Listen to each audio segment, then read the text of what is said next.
Welcome, Negronis with Nord, episode number 18. We just wrapped up an amazing conversation with Elyse Fox, the founder of Sad Girls Club. It is an amazing community and product that helps specifically women of color share their mental health journey, get tips and support, and we have an amazing conversation about the impacts on your mental health of being online, what we can do to create boundaries and mitigate some of that impact. What are the specific challenges that women of color online face, and what are some of the tactics and advice that they can use to overcome some of that? So this is a great conversation. Thank you again to Elyse for joining in, and we'll cut to it. So, welcome, Elyse. Thank you for being here. This is kicking off a bunch of content that we're creating this month for mental health awareness, and something I think I was talking with the team about 3 or 4 months ago. I just had seen more and more influencers who were starting to talk about leaving Instagram or quitting this, or, just the kind of toll that this takes. And I was like, this just doesn't feel like this is being talked about a lot. Yeah. And so I appreciate you coming here. This is obviously what you've committed your life to working on, mental health, especially as it's connected to social. So thank you so much for being here. And maybe we'll just start and tell the people as they were, what is the Sad Girls Club? How did you start it? And like, what's it exist for? Thank you for having me today. It is a very important month for me. It's Mental Health Awareness Month. I'm like, this is like my Super Bowl month. Right, I feel it. I'm busy, but in a good way, in like the best way possible. Right. So like a little bit about the backstory with Sad Girls Club. I started after I released a film in 2016 about my worst year of my depression. I had just gotten out of a long relationship. I was living in Los Angeles for 5 years and then had to immediately move back to New York after I had a suicide attempt. And I was just like, my neighborhood changed. Everything was super gentrified. My friendships changed. Everything was a little bit different and I just felt so off.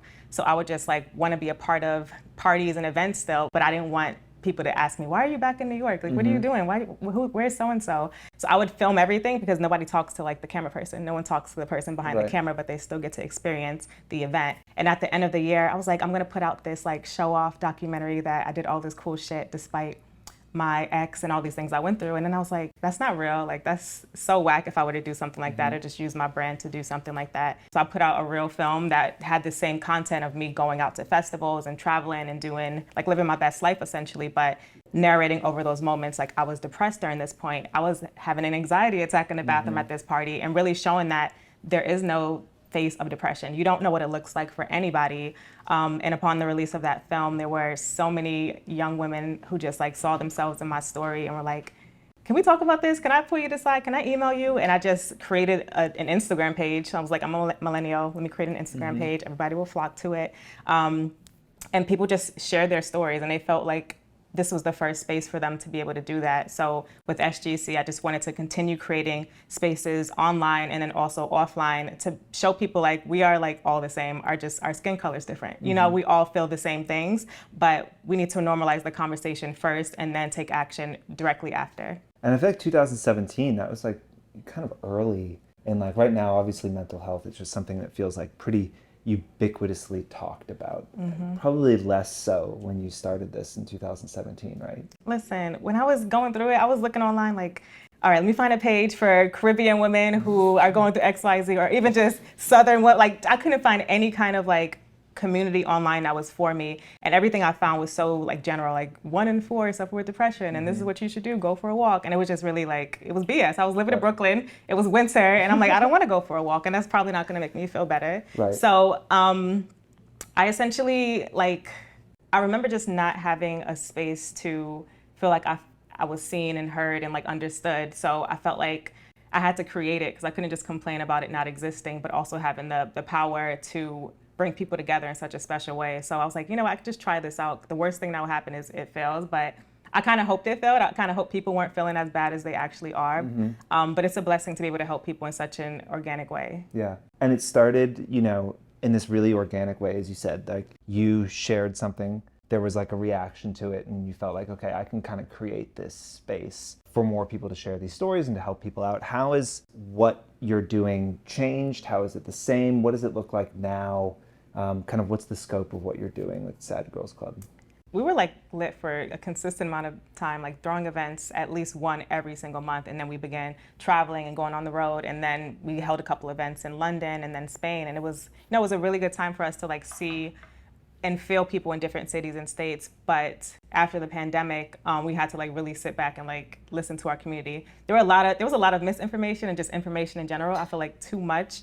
And there was a lot of like toxic positivity going out. And I was like, let's just chill. Let's not post anything for a while because we're feeling it too. Like everyone wants to seem like they have the answers, but we all like really just figuring it out. So with that time period, we just surveyed our community, asked them, what do you need? Like, what are you looking for right now? What's the one thing that'll help you? And they said, we want people to talk to. Like, I want to be able to talk to someone. Like, I live alone, or I can't speak to my family and friends about this. But I love coming to the events and like watching them on live. So I created this program called Chat Room, and it's essentially our version of group therapy. 10 or less members of the community are paired up with a therapist or mental health coach of color.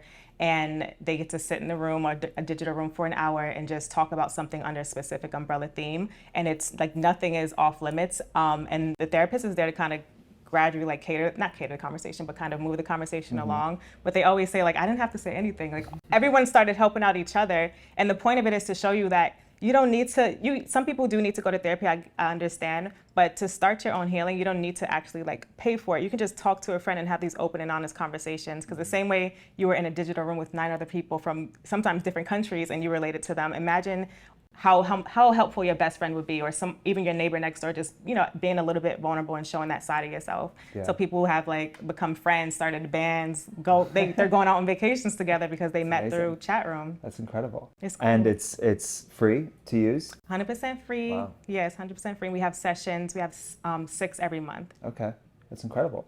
I think there's kind of 2 things we want to dig into here. Obviously, there's a larger conversation about mental health, and I think that's something that specifically we want to think like more specifically to our audience. We want to talk about social, right? And how is that impacting our mental health, and how can we deal with being online?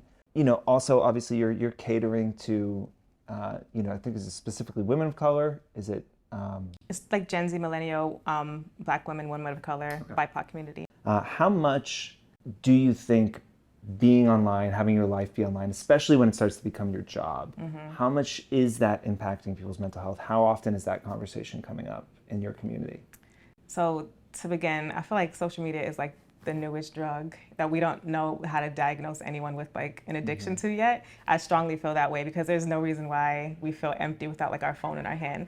So I do think with any type of medicine or drug or whatever you're using, there has to be some kind of moderation if you're trying to get yourself off of it.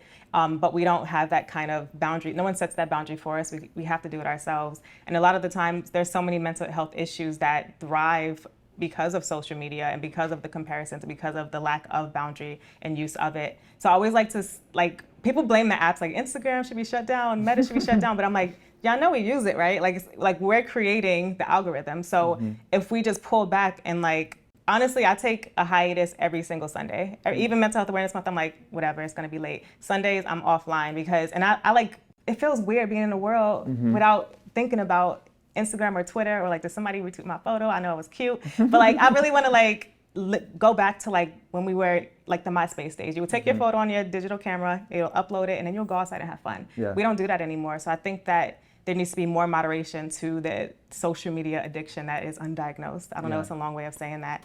I was at a panel last weekend and there was a 17-year-old girl who was talking about her life problems, and she articulated it so well that when she's online, she's basically saying she basically compared it to adults who have to put on a suit and tie to go to work, and that's her character. We all have our work demeanors and we all have our weekend demeanors, even if we don't want to admit it. But when she's on social media, she's this is my suit and tie, this is my work demeanor. I have to put on this suit to earn money for myself and my family, and I have to know when to take it off. And I feel like that was the best way I've heard it, because when you are yourself and you are a social media brand, people aren't meant to be brands. Brands are meant to be brands. There's supposed to be a slight disconnect between the two. And I love that people are becoming their own brand, but it's hard to turn it off. And we have to understand and create our own way and routine and boundary around turning it off, because it will literally become an obsession and addiction. And even people who are addicted to work, it's not the best thing. Like there needs to be balance and moderation in every aspect of your life, because if you're working twice the amount you're supposed to, that means you're not resting enough. Something else is lacking. Yeah. Do you have, or have you seen any kind of specific, because I think in theory, a lot of creators would agree with that. Yes, I need to create boundaries, right? But I think the practice of doing it is probably harder, right? Because there is always that DM. There's that, and the platforms, they reward your continued engagement, right? And so like literally the system is set up to encourage you to not take that break. Are there any kind of more tactical tips? Like how do you do this? I love just even you're taking Sundays off, and that being like a line in the sand, because like that's not crazy that you would take one day off of online, right? And work. But is there anything else that's like, for people out there who have heard before that like, yes, I need to set boundaries, but who haven't done it, of like how to get to that place or how to start to do that? I would say integrate it into your routine, whatever you do Monday through Sunday, and start off small. Like it's gonna be hard to just go cold turkey, I'm off of social media. Like that's very difficult. If you wake up and you open your phone, you wake up at 9 a.m. and the first thing you do is go on Instagram, set a boundary. I'm not gonna go on Instagram until 10:30 this morning. Find time to do something else that you wouldn't have done or would have done later on in the day and do it then. So I would say take it in small increments and also do it with someone else. That might make it easier. Like I have this thing now where I rarely text my friends. I send them like voice notes because I feel like it's a different kind of connection. And through those voice notes, like we check in on each other, like, did you go to the gym today? Or I will read them if they aren't doing, what they said they wanted to do. So I think just having somebody who's helping to hold you accountable will be really helpful, because after a certain amount of time, like new things become a part of our routine and become a part of our reflex soon after. So if we integrated, I believe it's like 21 days of doing something consistently, it'll become a part of your routine. And I believe like 60 days after, it becomes a part of like your reflex. So start off small, add on a little bit at a time. If there's a day that social media is slow, at least for one day out of the week for some people, unless you're like, I don't know, Drake or something. But it's like, you have to like take a break. That stuff will be there. You have to understand those messages will be there. People aren't really emailing you anyway on the weekends. So that's the perfect opportunity or the perfect day for me to take off. It's Sunday. Right. How about like how you set boundaries with your audience, right? Because I do think that something I've heard from influencers as well is that the audiences start to become they can be entitled, right? They feel like, look, you are supposed to answer my DMs, you're supposed to do this. Even just posting, right? I've seen like certain influencers who like when they take a day off, like they'll come on and be like, hey, I'm sorry I wasn't here. I know guys, I have this content coming for you. And it's not something I have experienced where like I have a community that is like, where is your photo? I must like this photo. Yeah. But I think that's a very real thing for people, like that happens, and that like, someone will send you a question and they expect they expect you to answer it, or that you leave them on read, and then they feel like slighted, or like, like that if you didn't answer them. Is this something you encourage people to have this conversation with their community? Do you think that you can kind of get your community on board with helping you? You talked about having like a partner in that, right? Yeah. That like, is it trying to get that community to be a partner with you to say, hey, this is something I need so I can keep serving you in this way? So I don't think I have that issue too badly. The times where I feel like people are kind of crossing a boundary is probably in the DMs, and they're like, why didn't you answer me? You're fake, da da da da da. And I'm like, I'm just seeing this and I don't even know you. Yeah. And then the second is, I used to help out people a lot. Like I would do like little Cash App things and like send stuff to people who were like in need. And then there were people who were like constantly coming back with like different things. And I was like, okay, I had to understand for myself. I don't announce when I'm like offline. Maybe it's something I should start. It's actually a really good idea. I don't announce when I'm offline, but I do set the boundary of just not responding to nonsense, because I'll get in my head so much and people thrive off of nonsense and I just have no time for it. So for me, if I'm feeling like someone's crossing a boundary and it's like a very obvious way, like you're expecting something from me that I never said I was going to give you, then I just don't respond. I think it will be beneficial for me to like announce that I'm offline on Sundays. That's actually a really great idea. We're workshopping right now. Yeah, That's I love it. I'm interested to dive in more like people reaching out to you who are in pain, who are suffering, who like, need help. And you must feel a lot of like, I want to help this person, I need to, but there is a limit to what you can do. And is that something that you struggle with, of like, where do you draw that line? And have you said like, hey, like, I feel like you should be going and seeing someone to make sure you go to these chats we have, because like I'm kind of tapped out in what I can do for you. Absolutely. That was the hardest part of this, because I went to school for film and production. I didn't go to school to learn nonprofits or accounting, all these things that came with Sad Girls Club. So when I launched SGC and it blew up so quickly, I was like literally an introvert. Like, I didn't speak about anything, which is why my story was so surprising. So being the face of like depression or like, you know, or mental illnesses or whatever, it was really hard for me to accept, but also hard for me to accept that I'm the go-to for certain people. And then that responsibility came with a lot of what ifs, you know, just through like advice I'm giving, or what if I could have said something differently, or, you know, the whole thing with sending a voice note versus a text, what if my tone is misread? Right. So I learned that pretty early, like I can't help everyone, but I want to help everyone.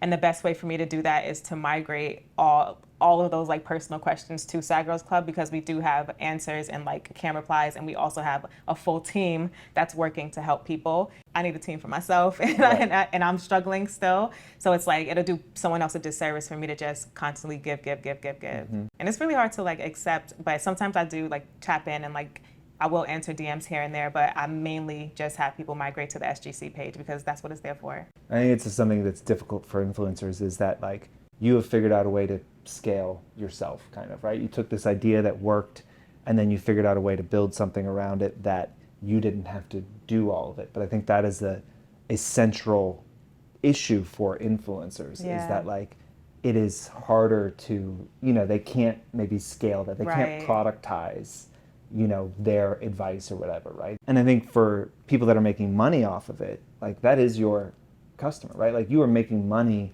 selling access to this community, and so you feel like you really have to be in service of them, but then there is also like a limit to that. Because you're kind of feeding the beast, you know, and people will think and assume that you'll come back to them. You don't know other people's perception of you. Like, you never do, and that's something I have to understand too, because I'm always inside. So when I go out and people ask me things, or like they know my son's name, I'm like, oh yeah, like forget that. We're online, because I live a very boring life, but it's so real, and you just have to set the boundary for yourself. Like, no one else is going to do it. People are going to try to step over it too. Yeah. You talked about perception. I think we surveyed influencers, and I was, you know, pretty shocked to see the responses that came back. Unsurprisingly, everyone, you know, social is causing everyone anxiety. A bunch of people talked about, I think it was maybe the second kind of biggest factor, was the negative comments, you know, and the hate and all of that, right? And I think it is easy to hear someone say, look, you shouldn't give it, like, you shouldn't give it any mind, you shouldn't pay attention to it, these are trolls, this doesn't matter, you don't know this person, their opinion doesn't matter, right? But, you know, how do we deal with that? You know, if you are living this public life, you are going to get negative feedback. Have you all kind of, built any responses or kind of guidance on like what we should do to deal with that? Yeah.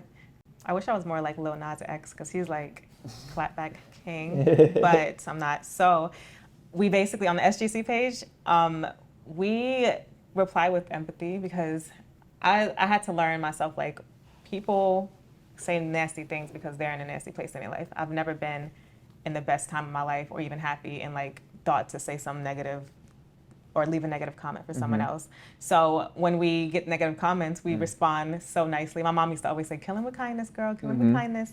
So that's what we do. So if for example, someone's like, I want to work with you guys, I want to volunteer for you all, and I would like give you a couple hours of my week, but I hate the name. Like, can you change the name? Sad Girls Club is like such a negative connotation for the name. So then I broke it down and I was like, well, we created the name because of XYZ. Like, young children don't know the word depression, but they know the word sad. So this is a way to tell people how to, you know, distinct their emotions. And, you know, it's just a way for us. It's like a catch-all. We're not going to call it the Depression Girls Club. It's too long. You know, it's too wordy. So I explained it to her, and I was like, if you want to start your own nonprofit, like, please let us know how it goes and send us the link when it's done. I'd love to shout it out. So like, we'll respond, and then I'm like, I want to uplift you. If this isn't for you, like, go do what's for you, you know? And then if we get a comment of someone who's just like in a negative place and they're just venting about themselves, like, or they say it's like self-hate, it's really beautiful. The Sad Girls Club community will catch it before we do, and they'll like be showering people with comments and like, no, you're amazing. Like I felt the same way. Like this pandemic has been hard, and then we'll come in and chime in and like just kind of echo what everyone else is saying. But we have a really positive community. I haven't had anything that's like, had me up at night hugging my pillow crying. But for the negative comments in the beginning, it was hard to navigate and to just like ignore it and let it go and let it roll off your back. But in due time, you'll find your way to reply or just not reply. You started this 5 years ago, and it's working and it's blowing up and you're getting all these new followers, right? In that beginning, it's so much fun. And like anything else, your motivations, your life changes, everything. Your relationship with, your work with these platforms can change.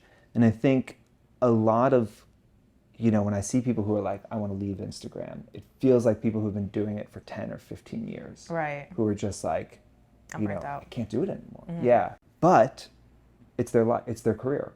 Yeah. And so they feel trapped, which I think creates this spiral of like, I'm doing this, but I don't enjoy it. And I feel trapped and I wish I could leave. But I can't leave because I'm making good money, but I hate this and it's destroying my mental health. It's hard to like maybe have advice for that because that's a pretty complex problem. But, are you seeing this? Like how do you tell people to try and confront these issues with I think something so central of like, I think my job is destroying my entire being. Yes, basically. My mental health. But, it's the only thing I've ever done, maybe, and this is what I do to feed my family or whatever it might be. First, create the boundary with social media. So you're at least doing things you love, enjoy, are thrilled to do in between the post and responding to comments and all of those things. Like find those little pockets throughout the day. If your wrist starts hurting, you've been on social media for too long, like take a break and do something, anything else, because we need to like detach as much as we are attached to it.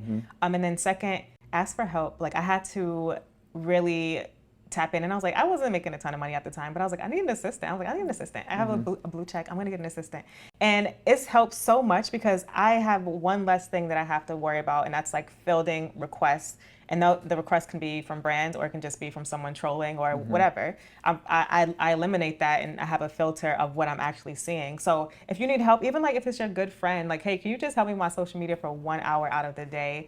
Or break it down 20, 30 minutes out of the day. Like just go in and check my DMs. Don't tell me any of the negative ones. Right. Just delete them for me. And I used to do that too in the beginning because I got a lot of trolls. So just ask for help. If this is like something that is bringing you income and it's like, I wouldn't say it's like an easy job, but it's something you never thought you would be able to do. And this is like a once in a lifetime experience. Like don't let the actual job break you down from what can be happiness. Or like I have this saying, and it's don't build a life that you need a vacation from. So if you're doing social media just to be able to go on vacation, then you need to find another job. You need to do something that makes you happy all the time, and a vacation is just something cool to do. Like I think that we have to find the moderation, but we also need to worry about ourselves first. Like the comments will be there, the messages will be there.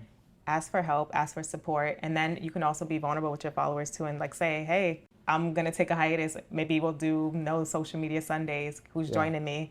First 10 likes, or I don't know, you can do something. You can do something cool with the brand even.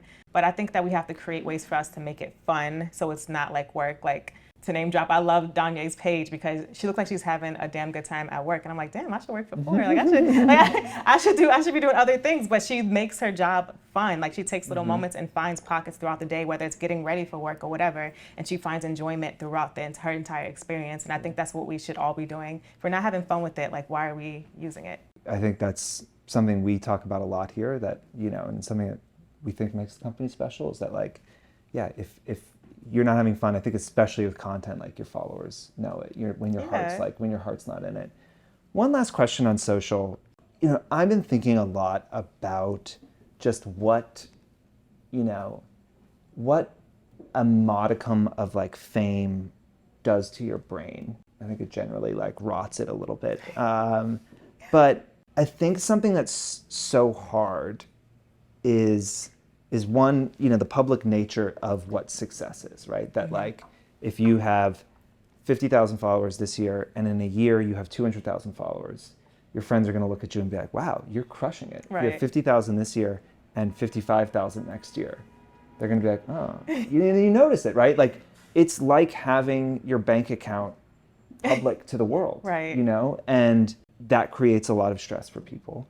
And then, you know, having adoration from strangers is exciting. Losing that is like, I think existentially like very difficult for people. Danya and I were talking a bit about this, about the idea of going viral and why you shouldn't chase that. But I think that like, as more and more people, especially with TikTok, get a taste of like that positive feedback and that attention, wave. right? And then you feel really special because you got a video with 3 million views, right? And that's cool. Like that makes you feel special.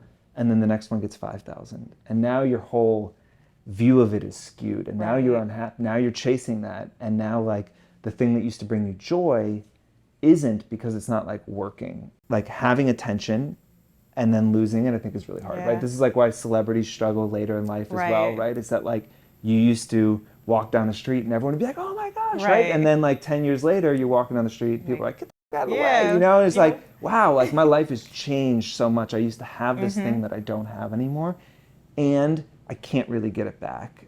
I don't know, I just feel like I look at social media like an 80-year-old woman, where I'm just like, we shouldn't care so much. Like these platforms were built for us to have fun on them. And with the whole going viral thing, like I've had a couple photos go viral, and I have to think of it as like, you just got a job promotion. Like you got a promotion at your job. That happens probably once every couple of years. That's what going viral is. That might happen a little bit, maybe once every 5 years. But you don't get promoted at your job every other day because you're doing what you usually would do. Right. So if we look at going viral or having a really popular vid or just having consistently popular content, then you have to just see like, I just got this really great video, it had 3 million views. Shout out to me, the content resonated. That's all you really want. I'm just gonna continue being me. Maybe in 2 years, I'll go viral again, I'll get a promotion. And we have to like not beat ourselves up because of someone else's algorithm. Like we can affect who sees us in real life, what conversations we have in real life, and what connections we have in real life. That should be the algorithm that you're working with, not leaving it up to chance to other people and technology. And it's easier said than done, I know, but like I don't know how to like combat not or losing attention or any of those things. That's just something that I think is a personal experience, and you have to figure out what works for you to get through that. But also, it's just the internet, yo. Like if we lost electricity, it's just do I know how to hunt? Let's just like put that on my gravestone. It's just the internet. It's just the internet. But I wish we didn't take it so or as seriously, and especially at a young age where it's just embedded into like our DNA now that we have to be this type of person and we have to look like these types of people. Yeah, I've always like connected with that. It was helpful for me as a ambitious and spiteful person. You know, that quote that like other people's success is not your failure, right? That like, I think for ambitious people, when you see other people who, you know, get what you want, it can piss you off because you feel like that's a spot, that could have been my spot. And I don't, you know, that video went viral and that could have been my video, it's not, right? And I think if you can change that perception that like, just because other people are experiencing success doesn't mean you're not going to at some point. It doesn't mean that that's a failure on your, you know, on your point. And I think that the promotion frame, I've never heard that framework before, but I think that's a really healthy way to think about it. That like, you know, there are going to be times when things are going well. And I think, again, with content, it is tied into like what's going on in your life, right? Like Danya looks like she's having fun because I think Danya is generally in a point in her life where she's having a lot of fun. Things are going really well for you. Things are happening. That's exciting.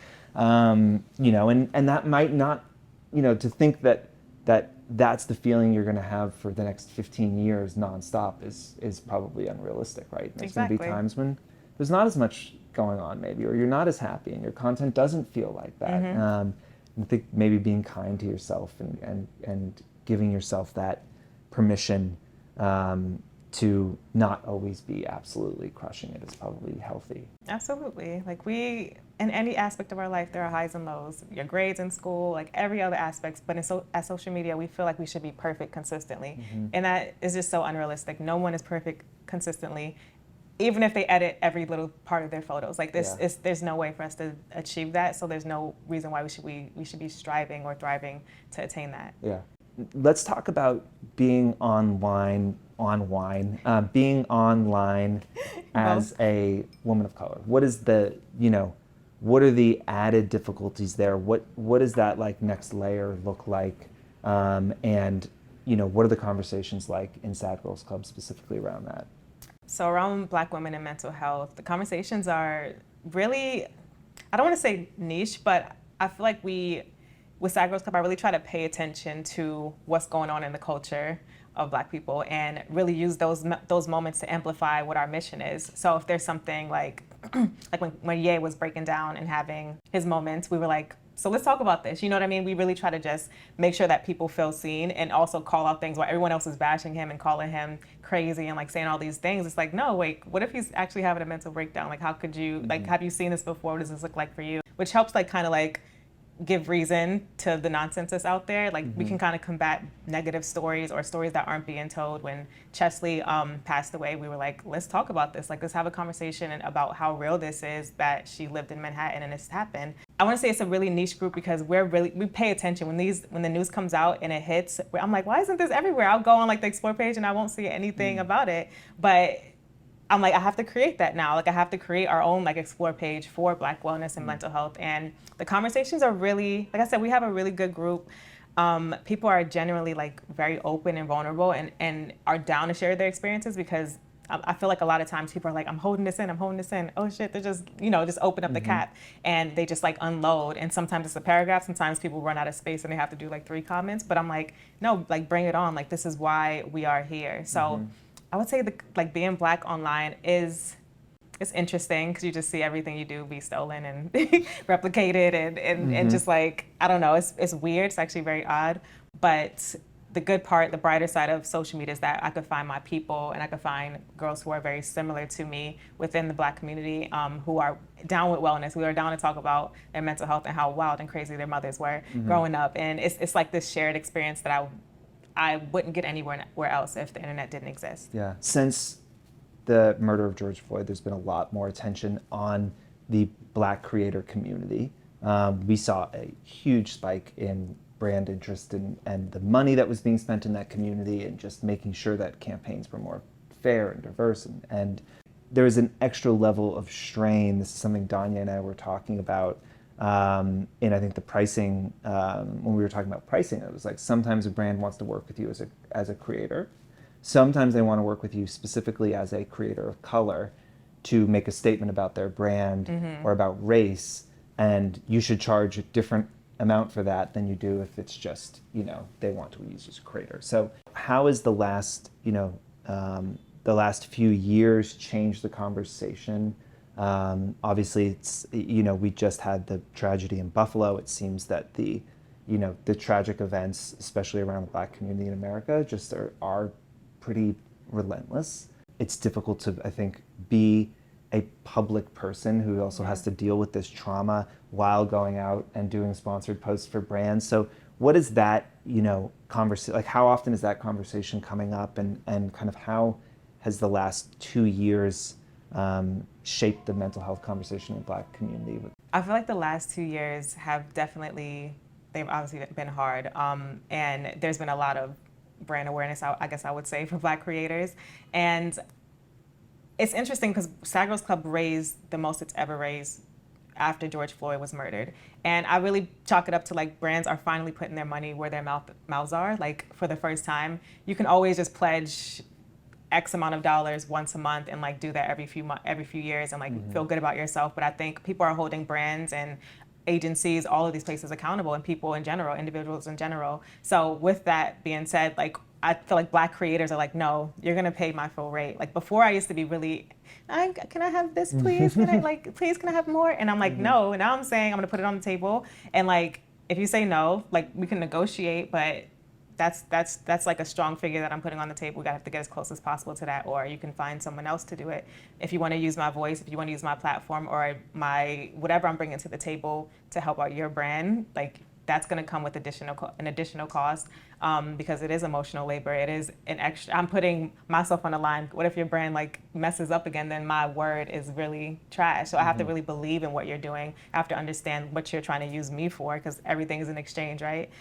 So I have to really understand what the purpose of this is. And I think we really have been, I try to encourage Black creators more to talk about how much you make and like really compare because we won't know what we should be getting and brands aren't gonna tell us. So I feel like there's been a lot more support with what people want and how they want it, and doing things from people's perspectives, and like letting them do the creative design and be more behind the scenes and like pick their team and all, like so many things. Like I did a shoot for a big brand and they were like, you could pick the photographer, and I'm like, what? Okay, cool. Like, Yeah. you know, and you can actually lift people up as you climb too, which I think is Right. another beautiful thing, that gatekeeping was something that brands had down pat, but now we're allowing and opening the doors for other creators to like thrive and, you know, live their best lives too, because we all deserve to have our voices heard and be paid equally to any other creator. Yeah, absolutely.